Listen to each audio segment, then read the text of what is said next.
they're doing Ben? picks and bans right now. It looks like Antrocity. I can't hear you if you're talking. It looks like Antrocity has banned out Bologna, and the first ban coming out of Sly's corner is Kali. Can you hear me? I can hear you. I'm just not in your match, your lobby. Oh. My bad. Did you do the spectate thing? How do you do spectate? Do you do /spectate? Slash spectate and then somebody's name, either Schweetz or Antrocity. 20 seconds to game.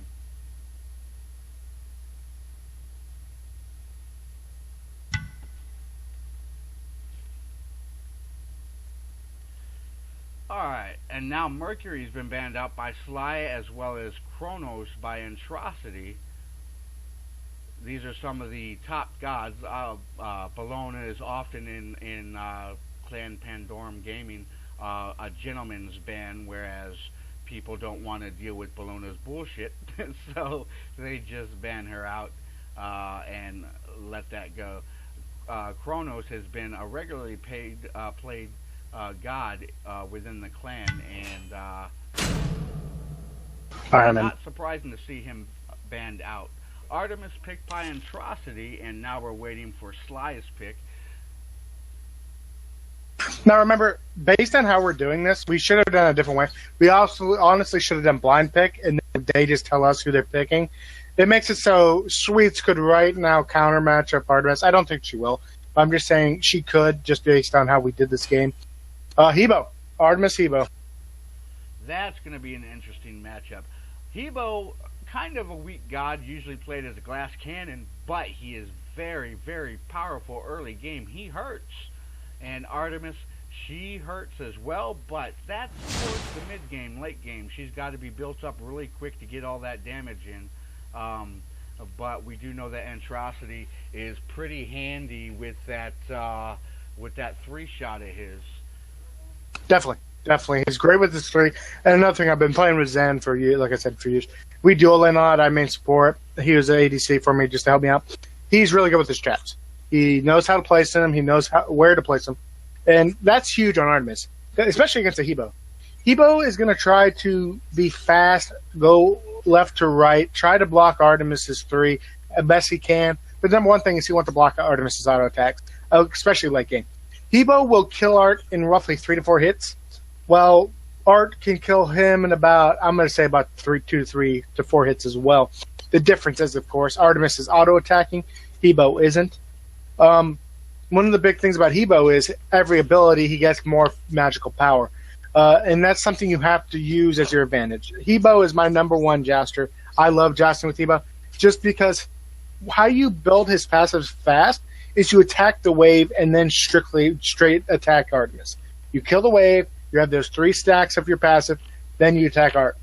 I don't know if she knows how to play Hebo to that level in Joust. I don't know if she's she's Zan is. I know Zan's plat in Joust. I don't know what Sheets is, but what Zan's gonna try to do, like you said, mid to late game. What Hebo should do is Hebo's number 1 thing is he should buy blue pot. Like I said last game, Hebo lives and bleeds with that blue pot early. Just so, yes, Hebo is good early, but with the blue pot, it's just that much better.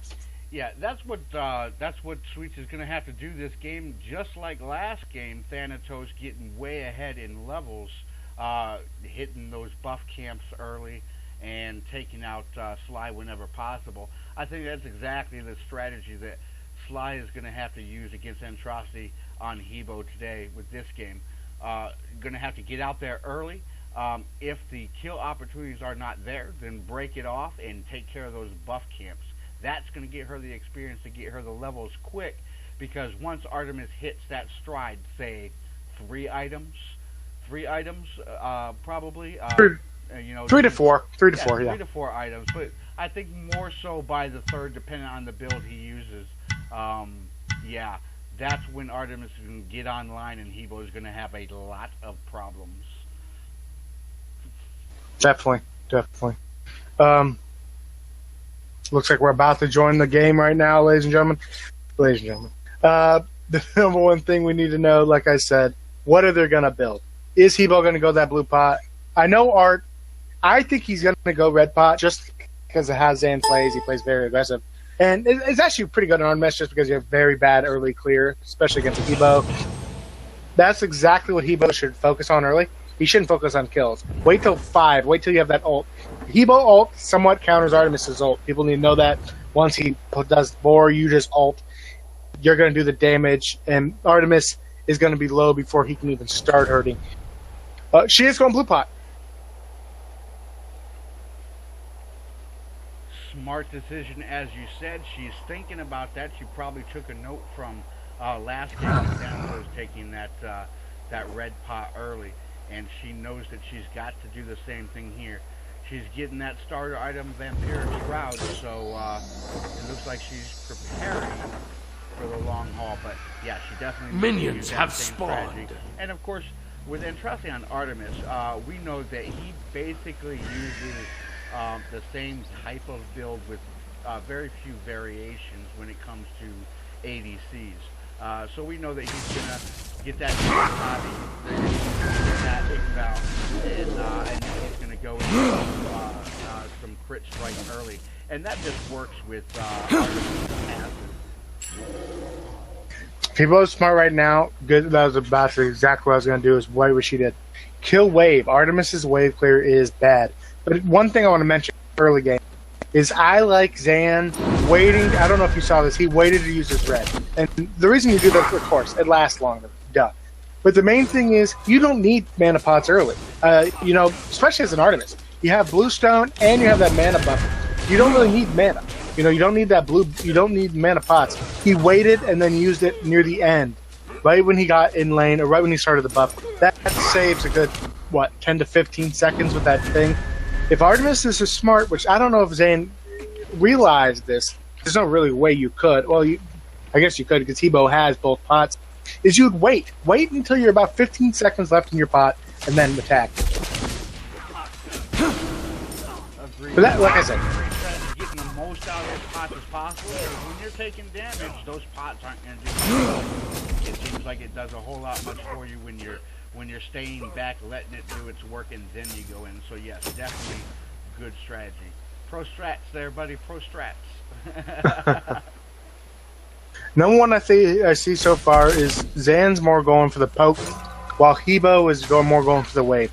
I like this idea by both of them. Artemis knows he's not going to win the wave clear. Hebo has a huge advantage, and that's why right now you see the tower hitting the minions. That makes Artemis lose his gold. This is what Hebo needs to do. He needs to play aggressive, kill the wave, don't worry about killing him. If you can do that poke, right now, see that's bad by Schweetz. You can't do that because Artemis will win the boxing matchup 9 times out of 10. We're actually, I mean, right now I think Hebo has a chance if he hits all of his abilities, especially right now that he's 6, he should attack. But I mean, you don't really notice that. Right now, yeah, Schweetz needs to do a 3 right now. Get some poke damage. Let's get 3.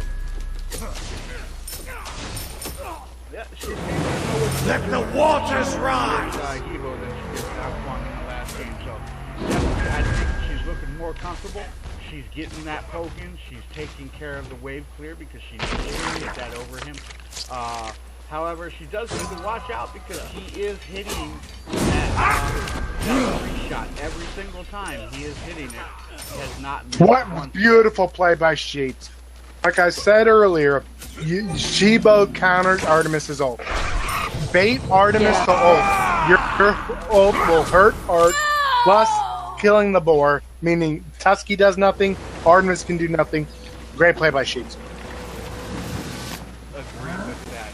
That was just the whole difference right there between her on Ao Kuang, a random pick, and her on Hebo. She knows what she's doing. She's comfortable. She's settled. And I don't see this being a 6-minute game. Not. Definitely not. I would like to see her, however, go for them buff camps a little bit. Like right now, she had a chance to take a buff camp experience. She is, what do we got here? It's 7 right now with,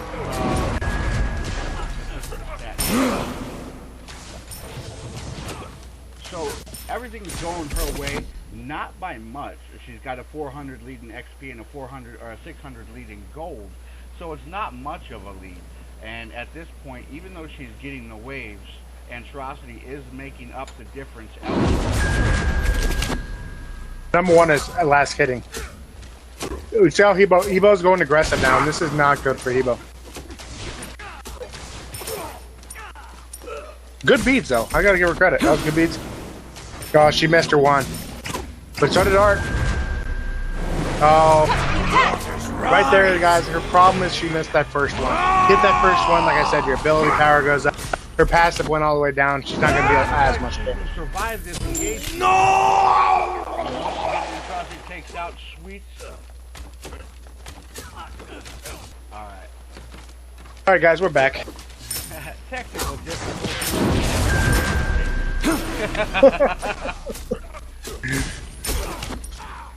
Okay, so we're seeing Hebo taking care of the wave again. Artemis is there.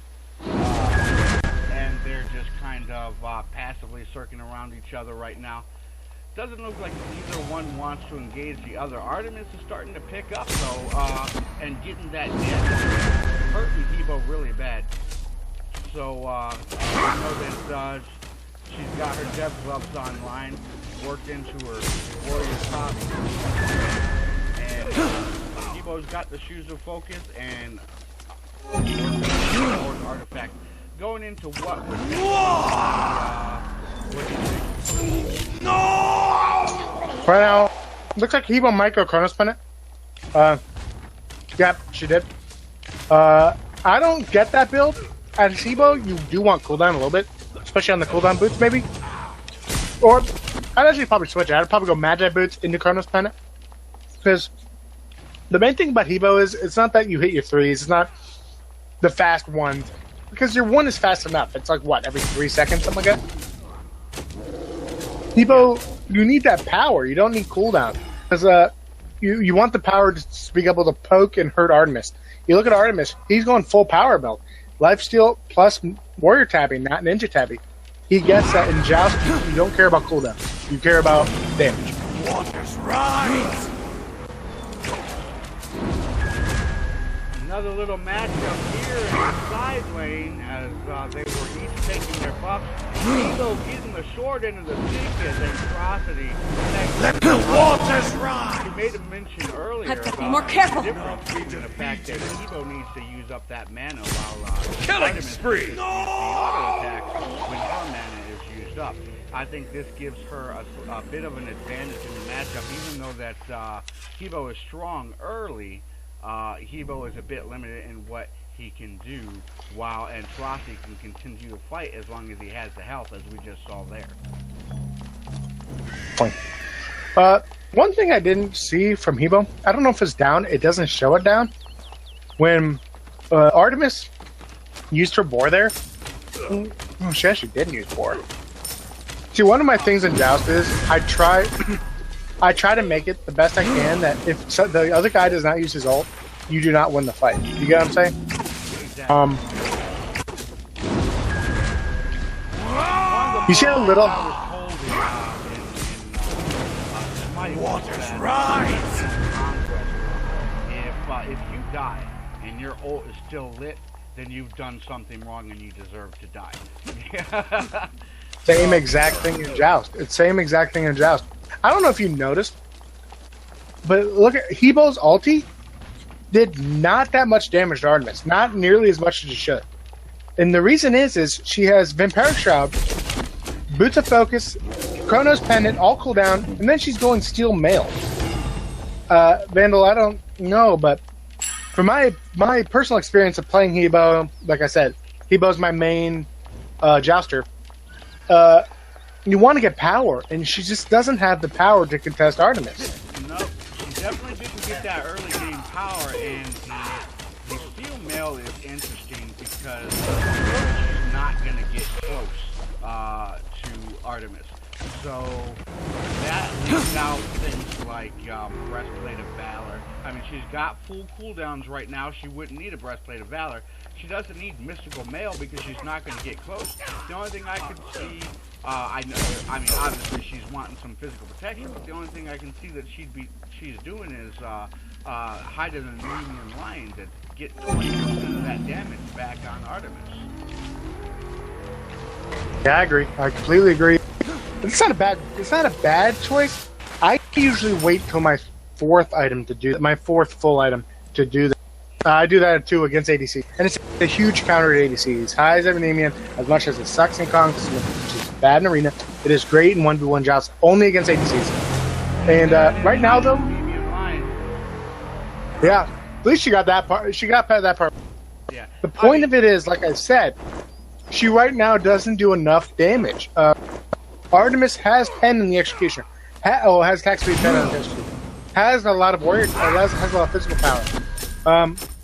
It just, I mean, it's not technical pen Executioner, but it shreds protection, so it pretty much is. Yeah, at 10 minutes into the game, going on 11 minutes now, and we're looking at levels 12 and 13. She's wanting that power. She's only got 131 power, and obviously her basic attacks don't matter. So she's got only 84 there because Hebo doesn't rely on his basic attacks. But with 131 power, I mean, that's the max you get on a Guardian. And, you know, get out of this. Guardians don't. So right now, technically, you could say she's doing about the same damage as the Guardian, and that's not going to win her the match. Far be it for me to second players better than myself. I can understand why she's trying to get some physical protection because Dan is not missing his free shot, not at all. So she needs that physical protection, but yes, I do agree with you. She needs to get that power first. Even at the expense of cooldown, possibly, she should have gotten that power. I definitely agree. I think a really good item on Hebo is full pen. Like, I like going really loud pen. Going Obsidian Shard if you can. And right now, it doesn't look good for her. You see how little that ulti did?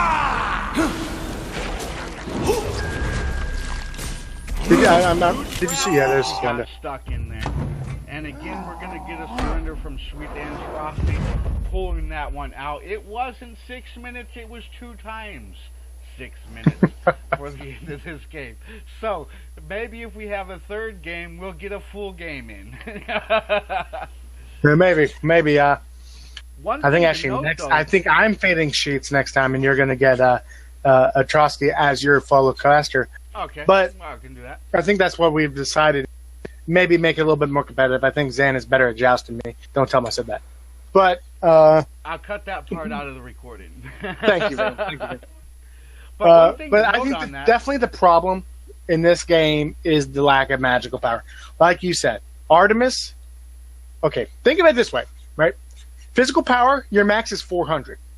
So it's not like it should have a less number than a magical that has 900 max. You know what I mean? Right. It's just 400 physical equals 900 magical, so to speak. Artemis has 145 physical power compared to Hebo's 125. So if you do the numbers of 400, 900, you cut Hebo's in half and now matches Artemis's. You know what I mean? Right. So that's roughly, what? I'm horrible at math. 72.5 magical power on Hebo compared to 145 on Artemis. You're going to lose that game. You're going to lose that fight. Right, exactly. And to simplify things without the numbers, here's the basic thing. Especially in a 1v1 match, if you're not a Guardian, which you pretty much can't have in a 1v1 joust, you're not going to win.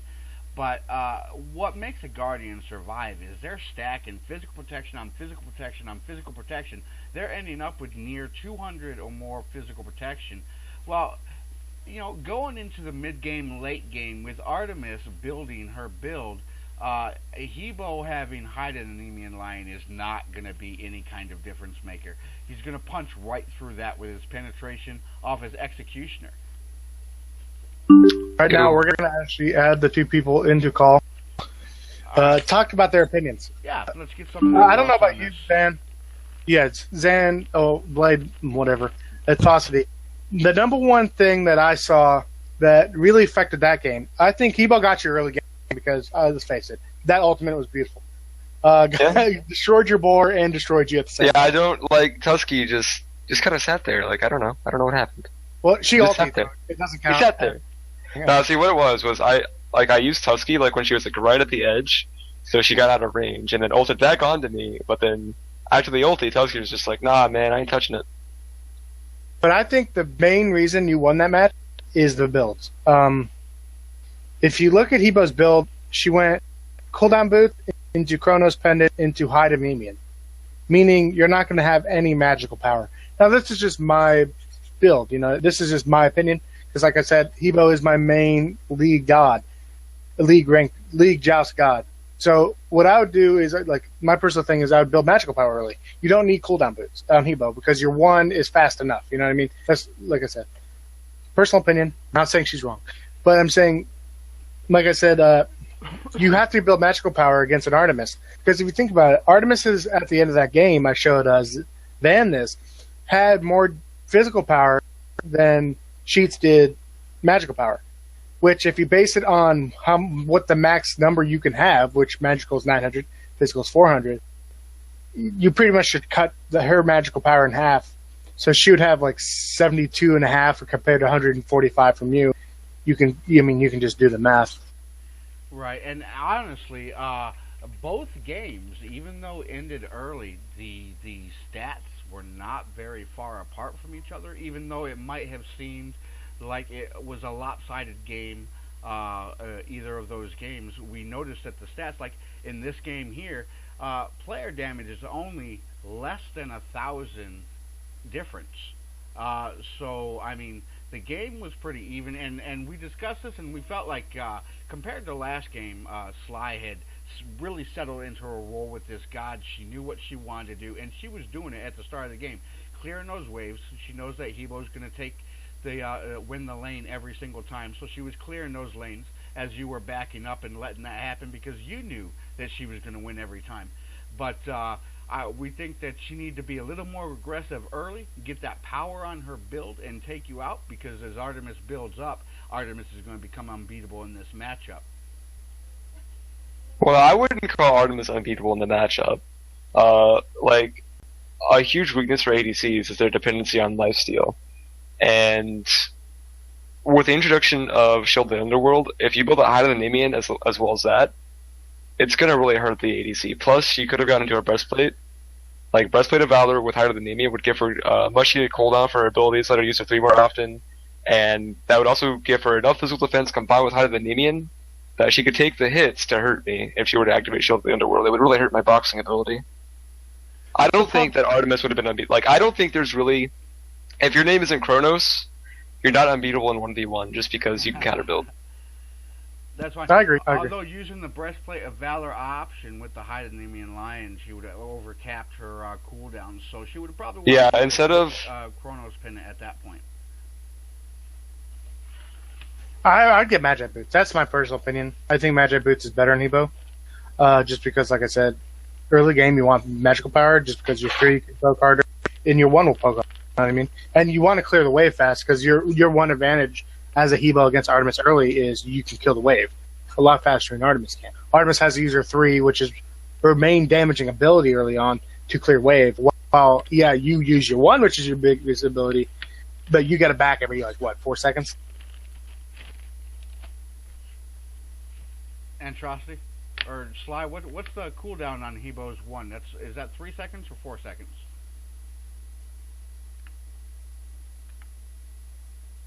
I think we lost him. Zan, do you know? I think it's 5 seconds. Okay. Tells you how much I know. Anyways, I thought it was at least a second or 2 lower than that, but that's fine. I mean, it's still a very low. With full cooldown, it goes down to 3 seconds. Yeah. Okay. See, that's what I'm looking at. Then the full cooldown, I knew it was somewhere around 3 seconds. So I mean, that's the hard hitting. And her 1 is the 1 is 3 seconds without cooldown. His 1 is 3 seconds without full cooldown. It's 1.5. I was right. I'm just saying. I was right. His cooldown in water cannon is 3. We should have a MVP for the game, and I'm pretty much thinking that hands down the MVP belongs to the traps, the vines on the ground. Yeah, that last fight she got hit by 2 traps, and it was kind of funny.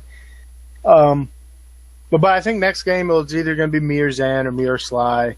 Going to be one of those two. Make it, I don't know, me and Zan both, when we joust, we're usually, he beats me, but we're usually somewhat even. So it'd be fun. More fun, maybe. I don't know.